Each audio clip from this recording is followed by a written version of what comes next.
시편 119편의 시인은 하나님의 말씀이 얼마나 좋은 것인지, 얼마나 복된 것인지, 얼마나 기쁘고 유익한 것인지 삶을 통해서 경험을 했다고 했습니다.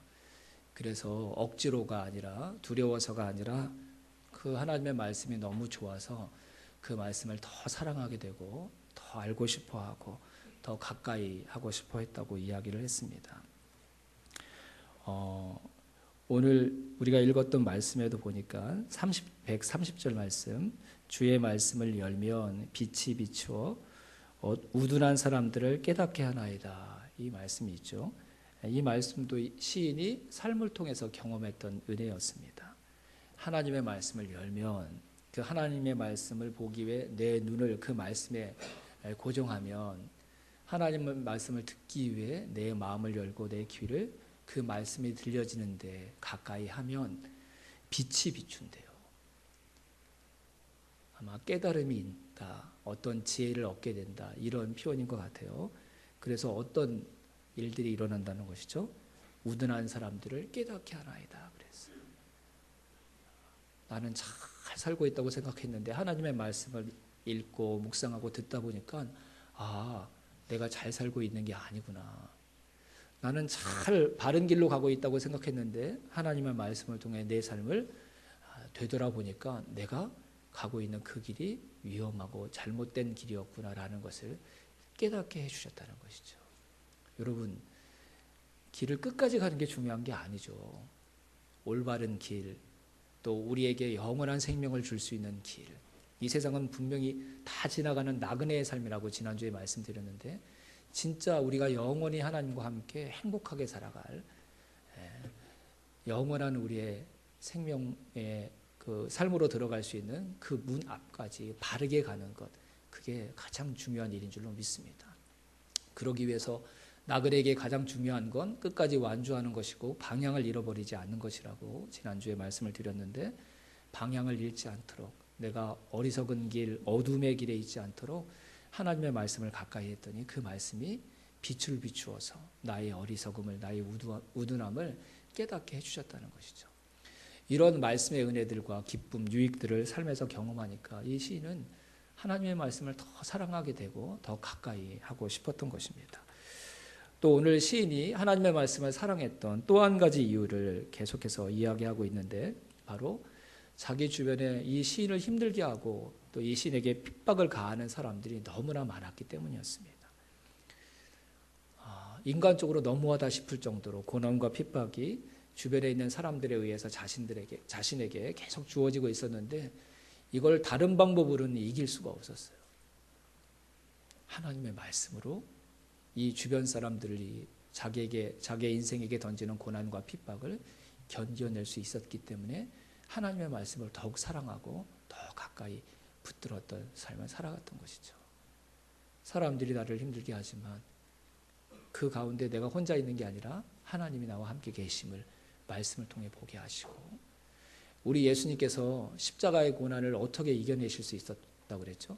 그 뒤에 나를 위해 준비하신 더 큰 즐거움을 위하여 십자가의 고난을 이기셨던 것처럼, 이 고난의 시간이 지나가면 나에게 더 큰 기쁨과 즐거움을 하나님께서 반드시 주실 것이다 라는 하나님의 약속을 하나님의 말씀을 통해서 다시 한번 알게 되고 붙들게 되므로, 지금 피할 수 없지만 내가 겪고 있는 이 고난이 반드시 내 인생에서 지나가고 이 고난 때문에 내가 누리게 될 더 큰 기쁨이 나에게 찾아올 것이라는 것을 하나님의 말씀을 가까이 하고 그 말씀을 읽고 묵상하는 가운데 하나님께서 말씀을 통해 이 시인에게 용기와 위로로 은혜를 베풀어 주셨다는 것이죠.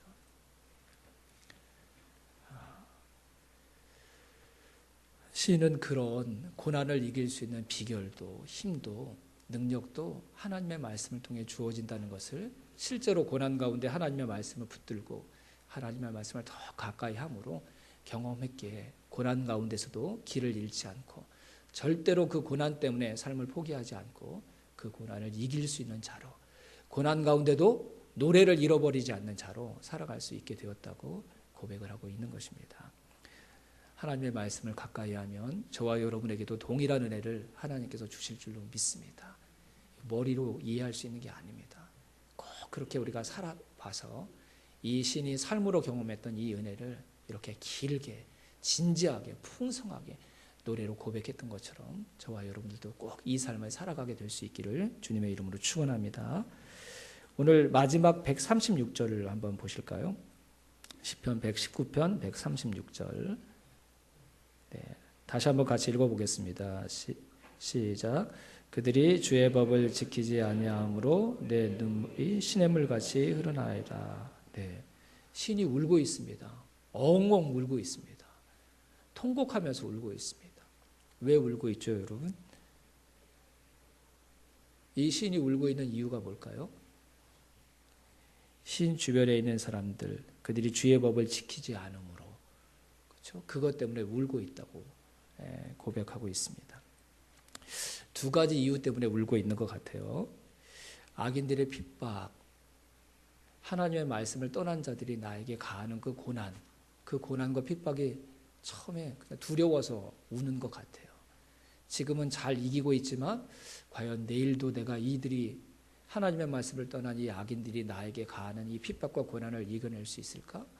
뭐 이런 두려움 때문에 막 슬퍼서 두려워서 눈물이 날 것 같아요. 그리고 아마 이런 두려움도 있을 것 같아요. 나도 저들처럼 되지 않을까? 지금은 하나님이 나를 붙들어 주셔서 말씀 가운데 있지만, 말씀을 붙들고 있지만 내 삶이 계속 이렇게 흔들리다 보면, 이 고난과 핍박이 계속 이어지다 보면 나도 저들처럼 악인의 길을 따라가고 오만한 자의 자리에 앉고 하나님을 경외하지 않는 그 삶을 살아가면 어떻게 되지?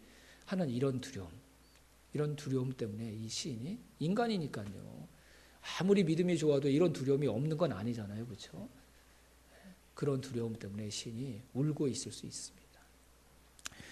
또 한 가지 이유는 자기를 핍박하는 그 사람들이 불쌍해서 엉엉 울고 있는 것 같아요.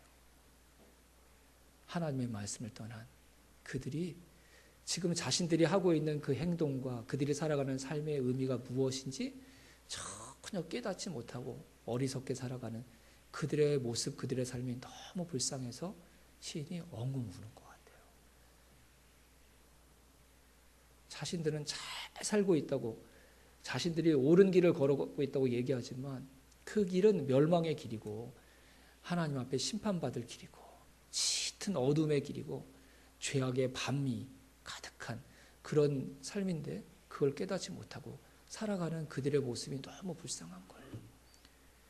이 시인을 핍박하는 그들은, 야, 내가 너보다 힘이 많아서 너를 핍박하니까 네가 불쌍하고 내가 성공한 것이지, 이렇게 생각하면서 시인을 계속 괴롭혀요. 힘들게 만들어요. 세상에서 내가 너보다 더 높은 자리에 있고 더 많은 힘을 가지고 있으니까 내가 지금 너를 핍박하는 거 아니야. 그러니까 너는 실패한 거고 나는 성공한 거야. 근데 그렇게 살아가는 그들의 삶이 하나님의 심판대 앞에 서야 될 삶이고, 결국 하나님 앞에 자신들의 죄를 낱낱이 고백하면서 하나님의 심판을 기다리는 인생이라는 사실을 그들이 깨닫지 못하는 것이죠. 그런 그들의 어리석음, 깊은 어둠 가운데서 도저히 일어설 수 없을 정도로 그 삶에 빠져있는 그들의 삶이 너무 불쌍하고 가슴이 아파서 시인이 엉엉 우는 것이죠. 저는 하나님의 사람들이 세상을 향해 가슴 아파서 그들이 불쌍해서 눈물을 흘릴 수 있는 사람들이어야 한다고 믿습니다. 그들의 결국을 알기 때문입니다. 그들이 그 어둠의 자리에서 벗어나지 못한다면 하나님의 영원한 심판을 받아야 될, 멸망받을 이 세상에 지나지 않을 수밖에 없기 때문에 우리가 그들을 바라보면서 불쌍히 여기며 눈물을 흘리는 그런 그리스도인들이 되어야 될 줄로 믿습니다. 이 눈물이 바로 예수님의 눈물이셨습니다. 예루살렘 도성을 바라보시면서 메시아가 그들 가운데 왔는데 그 메시아를 알아보지 못하는 어리석음 가운데 있었던 예루살렘 성읍의 사람들, 하나님의 심판이 그들의 코앞에 닥쳐왔는데 평화를 운운하고 자신들은 잘 살고 있다고 굳게 믿어서 조금도 그들의 그릇된 삶에서 돌이키지 않으려고 했던 예루살렘 성읍을 바라보면서 주님께서 눈물을 흘리셨습니다. 그들이 불쌍해서. 자신들의 그릇된 삶을 깨닫지 못하고 그것이 마치 옳은 길인 것처럼 잘 살고 있는 삶인 것처럼 굳게 믿고 살아가는 그들의 어리석음이 너무너무 가슴 아파서 주님이 흘리셨던 눈물과 동일한 눈물이었던 것입니다.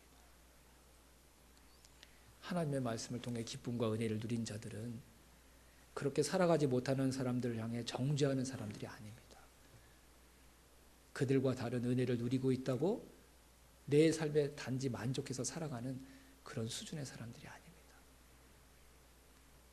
내가 누리고 있는 그 은혜를 누리지 못하는 사람들의 삶을 바라보면서 안타까워하는 사람들, 눈물 흘릴 수 있는 사람들, 그들이 진짜 하나님의 말씀을 가까이 하는 사람들이요, 하나님의 말씀의 은혜를 아는 자들인 줄로 믿습니다.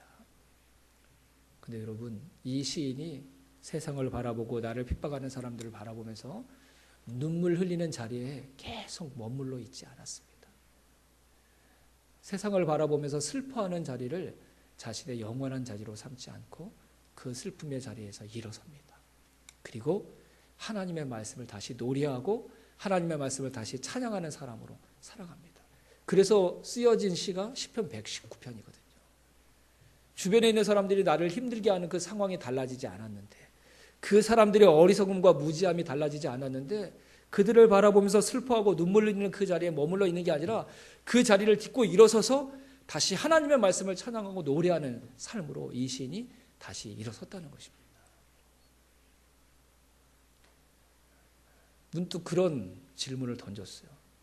왜 시인이 더 이상 울지 않고 다시 노래하는 자로, 찬양하는 자로, 하나님의 말씀을 찬송하는 자로 다시 일어섰을까?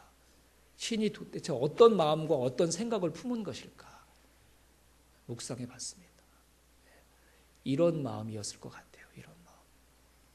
저 불쌍한 사람들을 보고 내가 눈물을 흘리고 슬퍼하고 있다고 그들의 깊은 어두움이 그들의 인생에서 거두어지는 것이 아니지. 내가 저들을 바라보고 내 자리에서 눈물만 흘리고 있다고 그들이 내가 잘못 살았구나 라고 깨닫고 그 어두움 바깥으로 걸어 나오는 게 아니지. 그 어두움을 몰아낼 수 있는 유일한 길이 뭘까? 이 시인이 고민했던 것 같아요. 울면서. 어두움을 몰아내는 것은 빛이지.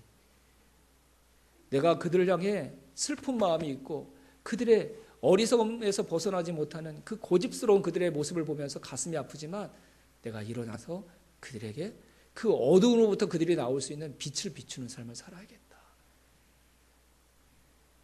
그들의 어두운 삶으로부터 생명의 빛, 진리의 빛으로 나오게 도와줄 수 있는 그 빛이 뭐라고요? 그 시인이 고백했잖아요. 주의 말씀을 열면 빛이 비추어 우둔한 사람들을 깨닫게 하나니. 내 삶에 하나님께서 먼저 경험하게 해주셨던 그 빛, 내 어두움으로부터 나를 건져주셨던 그 빛이 뭐예요? 하나님의 말씀이었어요. 하나님의 말씀. 내 삶에 역사하셨던 하나님께서 그들의 삶 가운데도 역사하시겠구나. 그래서 이 시인이 뭘 결심한 거예요? 엉엉엉 슬퍼하고 가슴 아파하는 자리에서 일어서서 주의 말씀을 노래하고 찬양해야겠다. 그 말씀의 은혜가 얼마나 큰지 그들에게 고백하는 자로 살아가야겠다. 그래야지만 그들이 그 어둠으로부터 나올 수 있으니까. 내가 슬퍼하는 자가 아니라 하나님의 말씀이 얼마나 좋은 것인지, 그 말씀의 은혜가 얼마나 기쁜 것인지, 그 말씀의 은혜가 얼마나 밝은 것인지 그들에게 알리는 삶을 살아가야겠다. 그렇게 결심했던 것이죠. 그렇게. 그래서 눈물을 흘리는 울음의 자리에서 일어나서 주의 말씀을 다시 찬양하고 고백하는, 노래하는 시인의 자리로 그가 다시 돌아섰던 것입니다. 그릇된 즐거움에 빠져있는 사람들, 그들을 돌이킬 수 있는 방법은 참 즐거움을 그들이 누리도록 도와주는 것입니다. 자신들이 어둠 가운데 있는데 왜 그 어둠의 자리에서 세상 사람들이 나오지 않는 것일까요? 거기에도 즐거움이 있어요. 기쁨이 있어요. 그 어둠에도. 근데 그 기쁨과 즐거움은 가짜죠. 가짜. 진짜 즐거운 게 아니에요. 진짜 기쁜 게 아니에요. 결국 내 인생을 무너뜨리고 내 인생을 파괴하는 기쁨과 즐거움으로 위장된 무서운 힘이죠. 무서운 힘. 근데 그게 기쁨인 것처럼, 즐거움인 것처럼 그 어둠 가운데 여전히 빠져있는 그들을 그 어둠에서 건져낼 수 있는 유일한 방법은 진짜 즐거움을 맛보게 하는 거예요. 참된 기쁨을 그들에게 보여주는 거예요. 근데 이 시인이 먼저 그걸 경험했거든요. 무엇을 통해? 하나님의 말씀을 통해서요. 하나님의 말씀을 통해서 자기가 경험했던 진짜 기쁨과 즐거움을 그들에게 알려야겠다. 그래서 이 긴 말씀에 대한 찬양과 시를 기록하고 고백하고 찬양하는 자로 이 시인이 살아가기로 결심했던 것입니다. 지난 신년기도의 목요일 날 아침에 말씀의 주제가 항상 기뻐하라였습니다. 저와 여러분들이 올 한 해, 아니 앞으로 우리의 모든 생애 가운데 항상 기뻐하는 삶을 살아가는 하나님의 사람들이 다 되시기를 주님의 이름으로 축원합니다. 근데 이 항상 기뻐하라는 이 말씀을 여러분에게 나누면서 제가 한 가지 강조한 게 있어요. 항상 기뻐하라는 말씀은 우리의 기도 제목입니까? 아니면 주님의 명령입니까? 권면이 아니에요. 명령이에요. 명령. 너희들 항상 기뻐해야 돼. 항상 기뻐해. 명령입니다. 항상 기뻐하지 않으면 그럼 어떤 삶을 산 거죠, 여러분? 명령을 불순종한 것입니다. 하나님의 뜻에 불순종한 것입니다.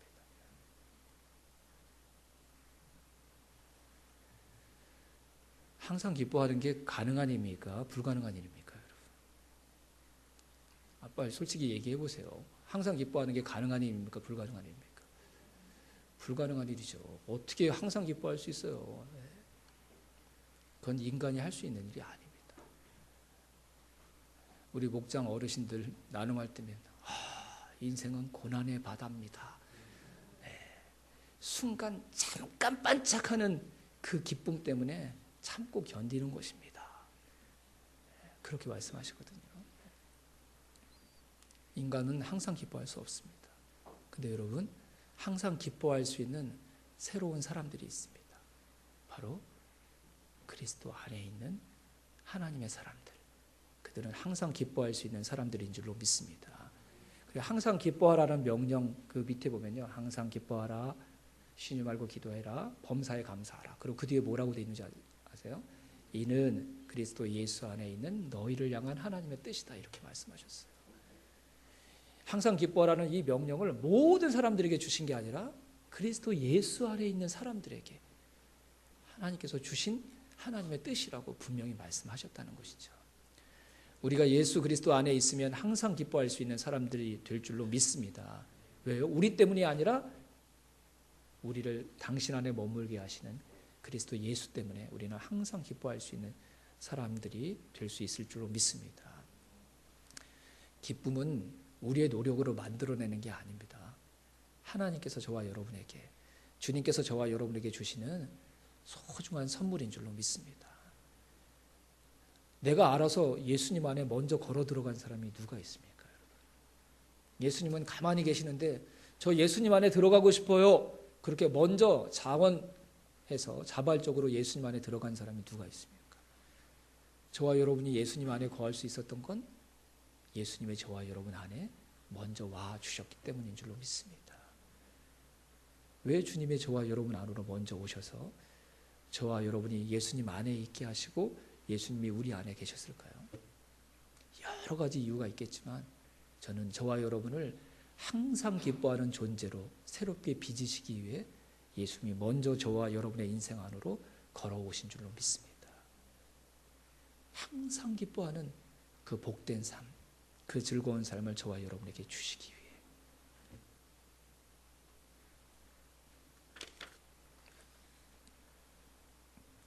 구원은 아버지의 기쁨에 동참하는 것입니다. 거듭남은 영원하고 가장 깊고 큰 기쁨 속으로 저와 여러분들이 다시 태어나는 것입니다. 하나님의 나라는 수고와 고통이 아니라 기쁨과 즐거움인 줄로 믿습니다. 그걸 우리에게 주시고 싶어서 예수님이 우리 안에 오셨어요. 저와 여러분들이 예수님 안에 있으면, 예수님 앞에 있으면 하나님께서 멸망 가운데서도 나라를 잃어버린 민족들임에도 불구하고 다시 우리가 즐거워할 수 있는 하나님의 백성으로 우리를 새롭게 빚어주실 줄로 믿습니다. 항상 기뻐하며 살아갈 수 있는 이 세상에 없는 새로운 인류로 저와 여러분을 새롭게 창조해 주실 줄로 믿습니다. 우리 항상 기뻐할 수 있습니다. 십자가를 짊어지는 그 순간까지도 기쁨의 시간이 될 수 있습니다. 모든 사람들이 나를 버리는 고독의 시간에도 기뻐할 수 있는 자들 될 수 있습니다. 무거운 책임을 홀로 짊어져야 되는 버거운 인생의 시간을 보내고 있는 그 순간에도 즐거워할 수 있습니다. 사방에 우겨쌈을 당한 두려움 가운데서도 우리 기뻐할 수 있습니다. 왜요? 이 모든 시간도 다 예수 안에서 보내는 시간이 되기 때문입니다. 우리 혼자서 보내는 시간 없습니다. 우리가 예수 안에 거하는 새로운 피조물이라면 주님이 우리와 함께 계시기에 그 어떤 시간도 우리가 기쁨과 즐거움을 누리는 주님께서 역사하시는 은혜의 시간, 기쁨의 시간, 즐거움의 시간이 될 줄로 믿습니다. 여러분, 우리가 항상 기뻐하는 삶을 살아가는 게 왜 중요한 줄 아십니까? 항상 기뻐하는 삶을 살아간다는 말은 이 말이잖아요. 저런 상황에서도 어떻게 기뻐할 수 있지? 사람들이 그런 사람의 인생을 지켜보는 거거든요.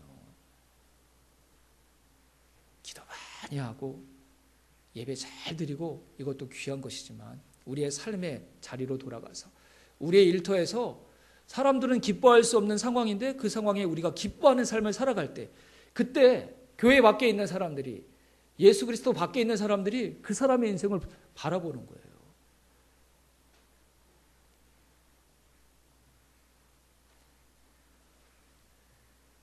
세상 사람들이 바라보는 인생이 되어야 됩니다. 어떻게 저렇게 살 수 있지? 라고 그들이 놀라서 지켜보는 삶을 우리가 살아가야 합니다. 왜 그런 줄 아세요, 여러분? 저와 여러분의 삶은 주님의 말씀이기 때문입니다. 세상 사람들은 성경을 통해 주님의 말씀을 보고 듣는 게 아닙니다. 주님의 말씀을 믿기에 그 말씀대로 살아가는 저와 여러분의 삶이 세상 사람들이 먼저 만나게 되고 먼저 보게 되는 주님의 말씀인 줄로 믿습니다. 시인이 고백했죠. 주의 말씀을 열면 빛이 비추어 우둔한 자의 미련함을 어리석음을 깨닫게 하는도다. 이 세상을 위한 주님의 말씀이 무엇이라고요? 저와 여러분이에요. 저와 여러분. 하나님의 말씀을 사랑하는 저와 여러분의 삶, 하나님의 말씀이 나에게 참된 기쁨과 즐거움을 주는 유일한 말씀이라고 고백하는 저와 여러분의 삶, 고난 가운데서도 그 고난을 이기게 하시는 주의 약속이 주님의 말씀 가운데 있다고 믿기에 고난 가운데서 그 말씀을 붙들며 살아가는 그리스도인의 삶, 그것이 세상 사람들이 만나는 주님의 말씀인 줄로 믿습니다. 그들이 우리의 그렇게 항상 기뻐하는 주님의 말씀을 붙들고 항상 기뻐하는 삶을 살아가는 우리의 삶을 보는 그 순간이 그들의 인생에 주님의 말씀이 열리는 순간인 줄로 믿습니다. 그럴 때 생명의 빛이, 진리의 빛이 그들 가운데 비추어 그들이 빛 가운데 있었던 인생이 아니라 내가 어둠 가운데 있었구나라는 것을 깨닫게 되는 성령께서 역사하시는 시간이 될 줄로 믿습니다. 내가 가고 있는 길이 옳은 길이 아니었구나라는 것을 깨닫는 그들의 미련함에서 벗어나는 하나님께서 역사하시는 구원의 시간이 될 줄로 믿습니다. 복 많이 받는 사람, 그 사람이 되는 게 우리의 신앙생활의 목표가 아니라고 말씀드렸습니다. 뭐가 저와 여러분의 신앙생활의 목표입니까, 여러분? 복이 되는 거예요, 복. 다른 사람보다 복 많이 받는 게 우리의 목적이 아니라 내가 복이 되는 거예요, 내가 복. 다른 사람보다 더 많은 기쁨과 즐거움을 내가 누리고 있다는 것을 자랑하는 사람, 그 사람이 성숙한 사람이 아니라 내가 하나님의 기쁨과 즐거움이 되는 거예요. 누가 하나님의 마음을 시원하게 해드리는 사람인 줄 아세요? 성경을 처음부터 끝까지 줄줄줄줄 다 알고 있는 사람. 뭐 질문만 하면 탁탁탁탁 대답하는 사람이 아니라 하나님의 말씀 밖에는 나에게 힘이 되는 말씀이 없어. 이 말씀은 고난 중에도 내가 다시 일어날 수 있는 나의 가장 큰 위로야. 이걸 믿기에 그 말씀을 가까이 하고 내 삶이 그 말씀과 같은 삶이 되길 원해서 그 말씀을 삶으로 실천하면서 살아가는 저와 여러분의 삶, 저와 여러분의 삶이 말씀 그 자체가 되는 그 삶을 살아가는 사람, 그 사람들이 하나님 앞에 가장 소중한 사람들인 줄로 믿습니다. 우리 말씀이 되십시다. 항상 기뻐하라는 이 주님의 명령, 세상 사람들은 불가능하다고 얘기하지만 항상 기뻐하라는 그 명령이 주님의 말씀이기 때문에 그 말씀 그대로 내 삶 가운데 이루어질 것을 믿습니다. 그렇게 믿고 어떠한 상황에서도 내가 주 안에 있으므로 기뻐하는 삶을 살아가는, 그래서 저와 여러분이 세상 사람들이 처음 만나는, 그들의 눈이 하나님의 말씀을 처음 경험하게 되는 주님의 말씀이 되는 귀한 한 해를 살아가는 저와 여러분의 귀한 시간들이 되시기를 주님의 이름으로 축원합니다. 그렇게 말씀대로 살아가는 저와 여러분의 삶이 그들에게 빛이 되어서 그들을 어둠에서 떠나고 미련함에서 떠나고 그릇된 삶에서 떠나게 되는 하나님의 거룩한 손길이 될 줄로 믿습니다. 올 한 해 꼭 저와 여러분들이 이 삶을 살아갈 수 있도록 하나님께서 도와주시고 인도해 주실 줄로 믿습니다. 이번 주와 다음 주에 있게 될 보라 어린이 캠프, 청소년 캠프가 우리 살아가는 자녀들에게 그들이 말씀의 빛을 만나게 되는 귀한 시간이 되도록 함께 기도해 주시기를 주님의 이름으로 부탁드립니다. 함께 기도하겠습니다.